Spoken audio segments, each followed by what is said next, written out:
Developing overnight, the New York Times reports 2 new studies have found a new strain of the COVID virus is spreading rapidly in New York City. The problem, that variant potentially has the ability to weaken the effectiveness of current vaccines.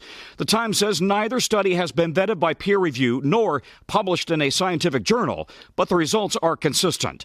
Meanwhile, the FDA is poised to give emergency approval to a new vaccine.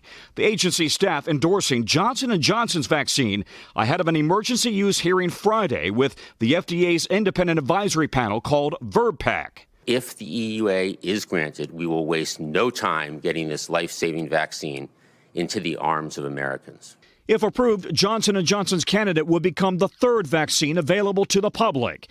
Data released by the company shows its vaccine to be 72% effective in the United States at preventing moderate and severe disease. That's lower than Moderna and Pfizer's 95% rating, but Johnson & Johnson's vaccine requires just 1 shot and can be stored in a regular refrigerator. Trials also found it to be 100% effective in preventing COVID-related hospitalizations and deaths. Meanwhile, Moderna has updated its vaccine formula to target virus variants found in the UK and South Africa. That new formula now shipped to the NIH for study.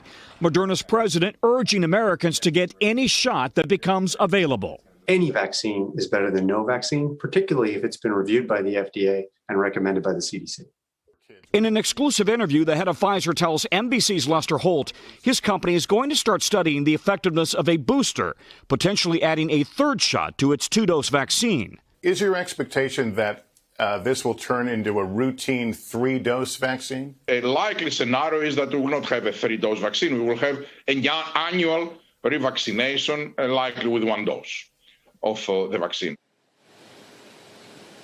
One more development out of that interview with Lester, and that is that Pfizer is now going to study the effectiveness of the vaccine in children from the ages of 5 to 16. You'll see more of that interview coming up on NBC Nightly News. Hey, thanks for watching our YouTube channel. Find your favorite recipes, celebrity interviews, uplifting stories, shop our favorite deals, and so much more with the Today app. Download it now.